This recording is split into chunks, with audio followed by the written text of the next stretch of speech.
يحكيوا على هيك الراجل في زمان بكري اسمه علي. الناس يتربجوا بها علولو.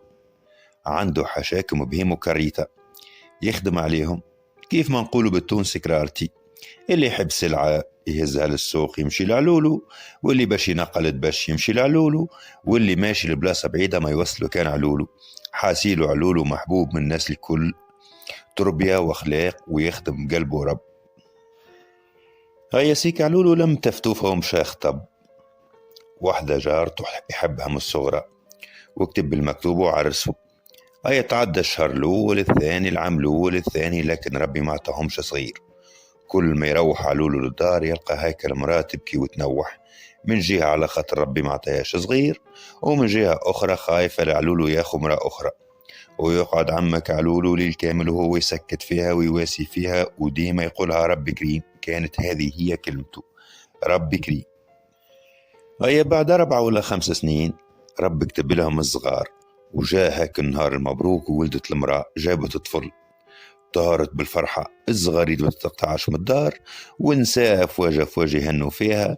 وعمك علولو ما نحكي لكمش طاير بالفرحة، اللي يعرض يخلص له المبروك. مبروك هاك الطفل اللي سماه كريم شكرا لله على الكرم متاعه. وزيانة الحياة عند علولو مرته بهاك المولود، لكن الفرح ما يدومش. عويمين 3 وتوفى علولو، خلى كريم وأمه وحدهم.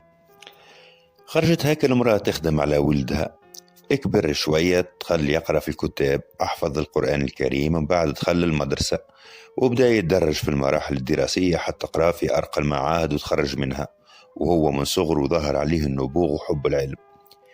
رجع على دارهم، فرحوا أمه وجيرانه، سي كريم جاء. أقعد مديدة في هاك القرية، لكن ماهوش مرتاح، ما زال يحب يقرأ. هيا ليلة قاعدين هو وأمه، كملوا العشاء وشربوا تاي. قال هيا نحب نقول لك حاجة. قالت له أمه إن شاء الله خير. قال نحب نكمل قرايتي. قالت له يا وليدي ماك قريت وتخرجت، اش تحب أكثر من هك؟ وين باش تمشي المرة هذه؟ أنا نستنى فيك وقتاش تروح لي. قال يا أمي ما نكذبش عليك، نحب نكمل قرايتي في بلاد اليهود، وبقدرة ربي نجيسي كريم ونص. قالت له علاه يا وليدي، علاه خليت أرض ربي وماشي لبلاد اليهود؟ قال يا أمي القراية غادي باهية، وإن شاء الله ربي يجيبني في الصواب. حاسيله من كلمة لكلمة وافقت هكا المرأة. وجاء نهار الموعود، كريم لما حويجاته وقصد ربي، وخلى أمه تغفس في دموعها، لكن قلبها فرحان إنه ولدها عاشق للعلم، وإنها ما جاتش بينه وبين غرامه. اقصد ربي خونا كريم، بلاد تهز وبلاد تجيب، يمشي بالنهار ويرقد بالليل، حتى طل من بعيد على بلاد اليهود.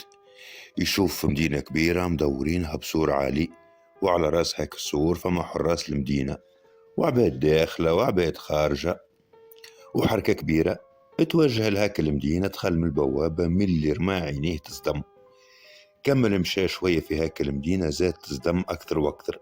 هاك المدينة مزيانة نظيفة، الديار فيها منظمة تنظيم مش عادي، الكياسات واسعة، البلاصة اللي يمشوا عليها العباد وحدها، وبلاصة الخيل والعربات وحدها.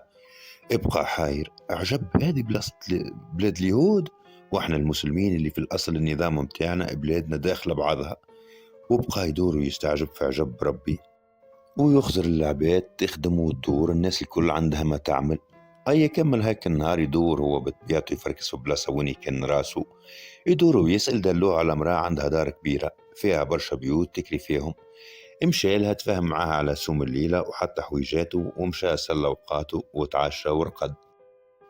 موجود وخرج بكري يسأل على مدرسة تقري الفيزياء والرياضيات، نعتها عليها، امشى سجل فيها، وبعد خرج يتمشى ويخزر لهاك المدينة، مبهور بالنظام اللي فيها رغم كبرها وكثرة العباد اللي فيها. مديدة من زمان وهو يمشي هكاكا، يلقى روحه قدام اسطبل كبير، كيف ما نقولوا بالتونسي فيرما يربوا فيها الأحصنة. ويخزر الواحد من الخدامة، ظهر فيه رجل كبير خرج حصان من البلاصة اللي بات فيها، وهزوا باش يشرب. وكيف جاء يرجعوا لبلاصته الحصان، قالوا ألف وأعوذ بالله كان نرجع. الرجل الكبير يجبد والحصان يجبد ويترس معاه. الحصان لقى الغلب في الرجل الكبير، ابدأ يكركر فيه. في اللحظة هذيك تدخل كريم ومشى مع الرجل الكبير، شد معاه هاك الحصان وكركروه ودخلوه لبلاصته وسكروا عليه. اشكر هاك الراجل كريم وتحلت الهضرة بيناتهم، وبدأ يسأل في كريم اش يعمل في البلاد هذه، خاطر ظاهر من هيئته انه غريب. احكى له كريم اللي فما وقال له راني جاي نقرا وقيدت في المدرسة الفلانية والجمعة الجاية نبدأ نقرا. اي هاك الراجل الكبير حب يرجع المعروف متاع كريم، قال له توا انت باش تقرا وباش تبقى مدة كبيرة هنا، خممتش تدبر خدمة؟ قال له كريم هذا هو اللي مقرره، كان النجم ندبر خدمة العشية ولا بالليل ما نقولش لا. قال له الراجل ما لا احسب روحك خدمت، مولا الاسطبل يفركس في واحد يعس معايا بالليل. قال له كريم على ظلي، اقعد بحذا هاك الشيباني شوية حتى جاء العرف. احكاو معاه وتفاهموا من غدوة يبدأ يخدم، لكن كريم حس لي مولا الاسطبل يغزر له في غزرة حرشة ما عجبتوش، اما قال في قلبه يغزر ولا اموره، نخدم حتى نكمل قرايتي وربي سمعنا على بعضنا علم الخير. وزاد فرحوا الراجل كيف قال له كان ما عندكش مسكن تنجم تجي تسكن في بيت العساسة في الفيرما. من حين رجع لدار المرأة اللي ساكن عندها، قالها باش يكمل الليلة وماشي على روحه، وخلصها في الليلتين اللي باتهم. من غدوة هز حويجاته وقصد ربي للفيرما، حتى حوايجه في بيت العساسة وخرج خذا عشاه وما لازمه من السوق، وفي الليل بدا الخدمة. بعد نهيرات بدا يقرأ في هاك المدرسة اللي قلنا سجل فيها، وفي الليل كيف العادة يسمع هاك الشيباني اليهودي. بعد مديدة باهية من الخدمة بدا يظهر عليه التعب، يعس في الليل ويقرأ في النهار، وكي يروح العشية يعمل تعسيلة، لكن هاك التعسيلة ما تشبعوش بالنوم، ولا ساعات تاخذوا عينه وقت القراية ولا وقت العساء. أي ليلة سهرين يعسوا هو والعساس وقاعدين يحكيوا هز النوم، وهاك الشيباني مفطنش بقى يحكي وحده كريم راقد. كي ما رجعش عليه مشى شاف تفقده يلقاه يجبد فيه خميري، اسقف عليه هاك الشيباني قومه من النوم وقالوا برا ارقد في بيت العساسة، هني أنا قاعد نعس وندور. سمع كلامه ومشرقد، وبزهره هاك الليلة يجي مولا الفيرما يتفقد، يلقى الشيباني يدور وكريم ما فماش ريحته، من بلاصة لبلاصة يلوج عليه حتى دخل البيت العساسة يلقاه يشخر. كبرت هاك الليلة وعمل الحالة. مولا الفيرما قال الكريم، قال له كيفاش ترقد وقت الخدمة؟ وطرد وقال له برا لوج على خدمة أخرى. كي قالوا أعطيني فلوسي قالوا ما عندك عندي شيء، برا اشكي. وخينا كريم هز روحه وحويجاته ومشى لجنينة قريبة كمل ليلته غادي، وهو يخمم في فلوس اللي عند الراجل كيفاش باش ياخذها، خاصة إنه الوقت ذاك آخر شهر والفلوس اللي عنده ما تكفيهوش 3 أيام. صبح الصباح مشى كيف العادة يقرأ، والعشية جا لهاك الجنينة وحط يده على وجهه وقعد يخمم. هو هكاك وجا بعدها راجل كبير مكمل، قالوا يا وليدي ايش بك تخمم؟ قال له كريم لا ما بيه حد شيء غير سرحوا برا، لكن هاك الشاي بكبش. حتى حكى له كريم اللي فما، وقال له الشيباني هذا اللي بيك أنا عندي الحل. قال له كريم معمولك الربي يا الحاج، معمولك الربي ايش نعم؟ قال له تمشي للكنيسة الفلانية تعرفها وين موجودة؟ قالوا كريم ايه نعرفها. قال له تسأل على البابا الفلاني وتحكي له على مشكلتك وهو يلقى لك الحل.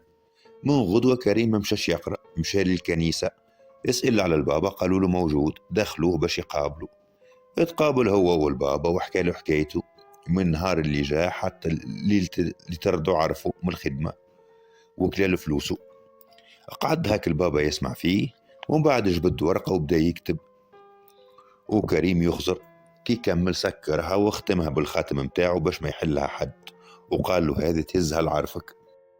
من غادي يزيد يجبدها لدار العرف، وصل دق الباب حلت مرته، اسألها على عرفه قالت له موجود. اشكون نقول له؟ قالها قل له كريم، كريم العساس. هيا دخلت شوية وخرج هاك العرف مكشكش وفاح فيه في جيبك هنا ما عندك عندي شيء والمسلمين بيهم وعليهم ويسب ويعاود. لكن كريم ما رجع عليه حتى كلمة، مد يده للجيب وجبد هاك الورقة. العرف شاف عليها ختم متاع البابا وجهه لخلخ، اخذا هاك الورقة حلها وبدأ يقرأ وجهه ماشي ويزرق. كمل قرأ هاك الورقة، دخل الدار عاود خرج. قال الكريم هذه فلوسك وبرا ما عاش نحب نشوف منظرك هنا. خونا كريم بقى باهت في اللي صار، ايش فيها الورقة هذه باش العرف يبدل رايه ويعطيني فلوسه؟ اي قال في قلبه لازم نعرف ايش فيها. كي اعطاها العرف الفلوس قال له ما تخلصنيش، أما قول لي إيش فيها الورقة اللي خلتك تبدل رأيك؟ قالوا العرف فز فلوسك وبر على روحك. لكن كريم كبش. العرف يحكي وكريم يحكي، وفي غفلة من العرف يخطف كريم هاك الورقة ويهرب.